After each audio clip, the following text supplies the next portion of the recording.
Kadang mereka nggak swab pengen didata. Kami pernah kami bisa sembuh.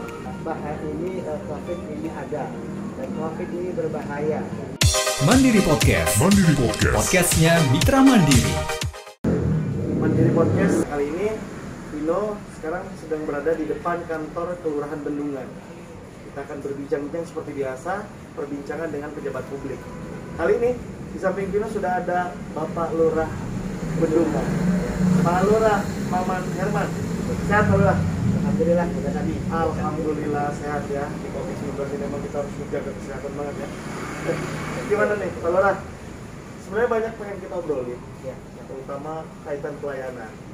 Namun ini sebelum kita ke arah pelayanan, kita pengen ngobrol-ngobrol dikit soal PPKM nih. Gimana, masih ngeyel atau gimana? Ngeyel apa gimana nih warganya nih? Iya. PPKM. Tentu di Bendungan mungkin seperti daerah-daerah pada umumnya yang lainnya.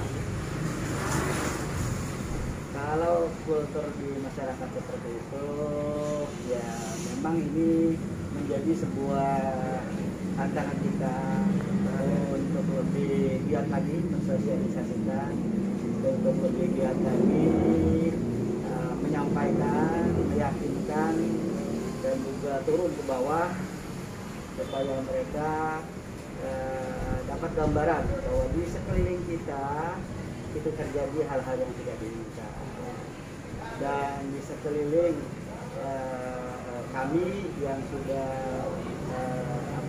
menjalani informasi-informasi pun demikian. Maka perlunya menjaga kesehatan kita semua. Trik, kalau tadi kan sosialisasi banyak ya, masyarakat tuh ada yang nurut, ya ada yang ya memang nurut-nurut dikit, ada juga yang memang ngeyel lah biasa. Iya. Ini kan perlu kerja keras dan menjadi tantangan tadi kata Pak Lurah tadi ya. Nah ini apa strategi Pak Lurah nih untuk artinya meyakinkan, mensosialisasikan ke masyarakat bahwa memang ada PPKM itu kebaikan masyarakat ini. Ya tadi saya sebutkan bahwa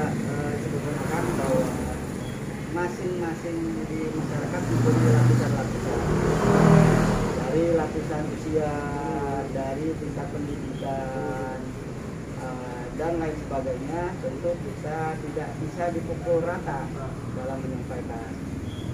Tentu kita ruang-ruang itu kita masuk. Jadi ada strategi sesuai umur ya. Betul. Luar biasa. Bahkan tokoh masyarakat, pengurus DKM kita undang. Kenapa? Karena seorang RW, seorang RT itu tidak semua bisa, dan kebanyakan tidak mampu pegang mic speaker di masjid. Maka perlu kerjasama. Terus dari segi status sosial, nah, kita ruang-ruang seperti pengrajin kasur, ada komunitasnya, kita masuk pada mereka. Pada komunitas berzikir kita masuk pada ranah mereka. Nah, terus pada ranah anak-anak ke TPM kita masuk ranah mereka. Nah, di samping di RT dan RW ada ranah pesantren kita masuk ranah mereka.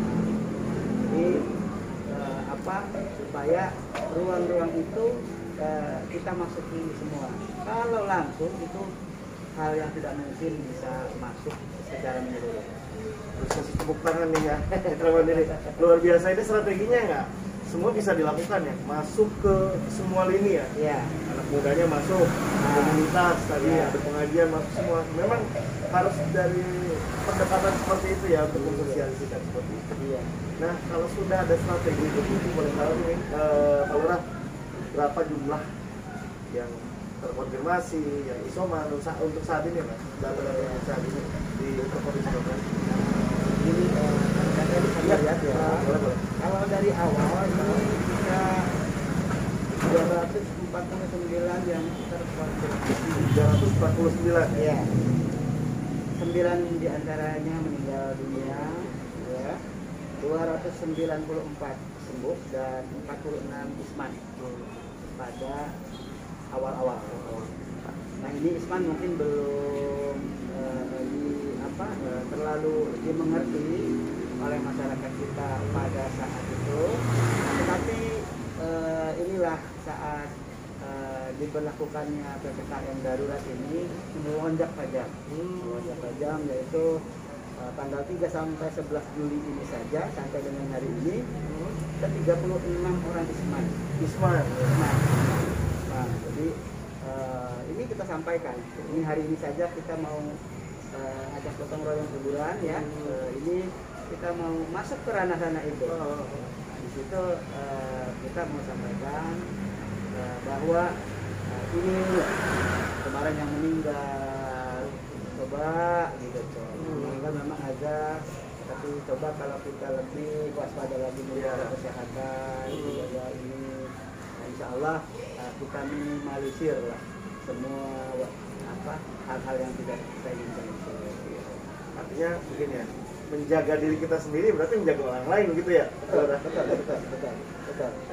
Nah, kaitan dengan lurah, banyak kaitannya kalau kita kaitkan dengan PPKM, pembelakuan pembatasan kegiatan masyarakat sendiri. Nah, semuanya kegiatan pelurahan ini apa aja nih?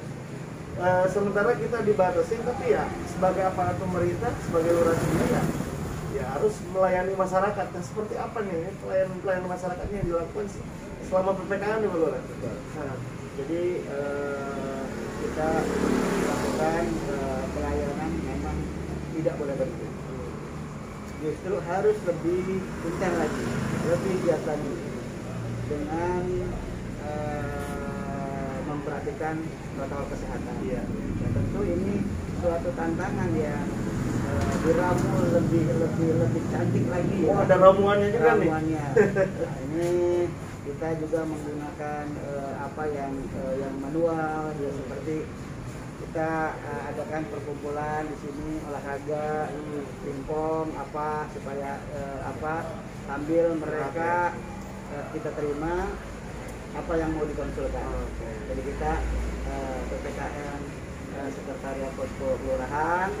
Nah, di sini kita hari Sabtu Minggu kita main pingpong di sini untuk menerima pengaduan sambil mereka mendata. Jadi sekretariat poskonya di sini juga ya? Ya. Terus langkah-langkah progresnya juga kita lakukan keliling.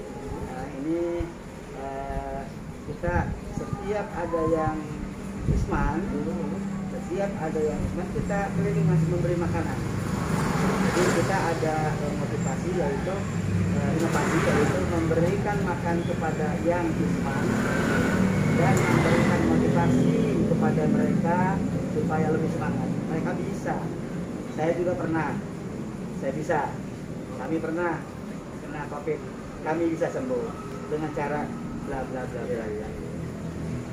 Menarik Pak, yang isman kan banyak juga yang dikeluhkan ya di sini, bahkan di beberapa media juga tidak hanya Cirebon, di daerah lain yang mengatakan bahwa kalau kita isolasi mandiri, kita makan dari mana? Nah, ini kita menarik untuk menanyakan nih. Dari mana sih Pak Lurah? Sekarang alhamdulillah dari pemerintah Kota Cilegon gitu. Sangat antusias ya dengan memberikan bantuan melalui yang diberikan kepada dinas sosial ya. Nah, kita sedang data ini. Tentu hambatan di sana ini ya, mendata dari RT RW kemudian ke kami dengan swab dan sebagainya. Kadang mereka nggak swab, pengen didata. Di awal-awal sekali kami lakukan keliling sambil war-war, betul kata Om. Silakan warga di rumah kami yang bekerja. Nah, mereka akan menanyakan, lalu kamu makan apa? Nah, kami berikan Indomie. Beli di warung A, kita bagikan habis, beli di warung B. Biar mereka melihat kita berusaha. Beli. Kemudian kita kelilingkan lagi radius berapa puluh meter, habis kita beli di warung C. Kalau nggak ada warung B sembako, kita beli buah-buahan, sebarkan lagi. Nah, itu dan seterusnya. Itu dalam rangka kita meyakinkan kepada mereka bahwa COVID ini ada dan COVID ini berbahaya. Mungkin kita memberikan itu hanya stimulan lagi-lagi.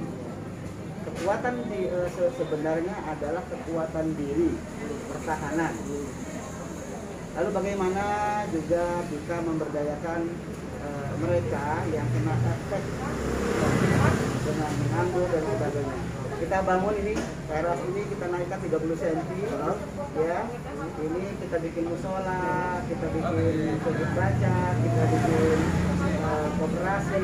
Ini kurang lebih 5 bulan menggunakan tenaga yang nganggur. Akibat COVID. Seperti Pak Lurah tadi bilang juga ya, pelayanan terhadap masyarakat tidak boleh terhenti. Betul. Terus program-program yang ada di Kelurahan Bendungan ya, sudah 3 tahun ini kan berarti ya, COVID ini udah tahun ketiga ya. Artinya ada perbedaan-perbedaan. Tapi program-program di kelurahan ini berjalan apa seperti apa itu? Sangat berdampak sekali. Sangat berdampak sekali. Dan sedih sekali. Ya, sedih sekali. Baik penganggaran di awal-awal kita dipotong setengah. Bahkan di awal-awal juga kita sampai hampir dihabiskan anggaran untuk bantuan sosial. Oh begitu. Nah, dialihkan atau dialihkan ya? Dialihkan. Nah, dialihkan ini tentu kita dari tahun ke tahun kan tantangan program banyak. Sementara dana berkurang. Tapi kita karena merasa bahwa kerja itu bukan uang, bukan segala-galanya, dan kita mulai bergerak untuk memberdayakan masyarakat dengan kekuatan dalam. Itu kita pernah coba kumpulkan beberapa kawan tentang bagaimana hirup pikuk dengan dana bantuan. Kami kumpulkan kelembagaan juga, sudah 1 kalimat kita jawab bahwa di awal-awal kita dapat bantuan memang pendataan demi pendataan, tetapi di tengah pandemi ini alhamdulillah pemerintah daerah, provinsi maupun pusat memberikan bantuan. Bantuan ini memang cukup banyak, tetapi tidak akan berbanding dengan banyaknya kebutuhan di masyarakat kita yang notabene banyak sekali yang membutuhkan kebutuhan ekonomi, ya. Baik itu yang memang sudah lahirnya kondisinya dari awal seperti itu, maupun yang miskin baru, pengangguran baru dari dampak pemberhentian bekerja, ekonomi yang terganggu, perdagangan yang terganggu, itu berdampak sekali. Tetapi kami tetap memberikan bantuan itu, dan akhirnya memang melebihi apa yang diberikan oleh Pemda pusat kota, pusat provinsi, maupun pusat dengan kekuatan diri itu. Mau ekspektasi ekspektasi masyarakat tinggi, tetapi dari bantuan tetap tidak akan mencukupi, belum mencukupi. Kita gali dari masyarakat, ternyata dari masyarakat itu lebih besar. Padahal di sini sedikit tidak ada. anjingnya dari masyarakat ya? Iya. Nah, di sini ketika animo masyarakat itu tinggi, dan kita manfaatkan dinamika itu, kita manfaatkan untuk mendongkrak pendanaan, mendongkrak motivasi, mendongkrak sebuah keyakinan bahwa kita bisa, dan kita bisa dari diri sendiri. Nah, kalau ya ibarat imun, ekonomi juga imunnya harus kuat, harus optimis, kita mampu membiayai sendiri. Jadi artinya betul ya, kalau bicara soal kebersamaan itu adalah sebuah berkah ya Pak Lurah. Betul sekali. Tidak ada suatu kampung makmur gara-gara satu orang. Dan itu nggak ada ya, Pak. Harus bersama-sama. Hanya di surat Al-Ma'un itu, kata Pak Ustadz, itu suruh mengajak berbuat kebaikan. Mandiri Podcast. Podcastnya Mitra Mandiri.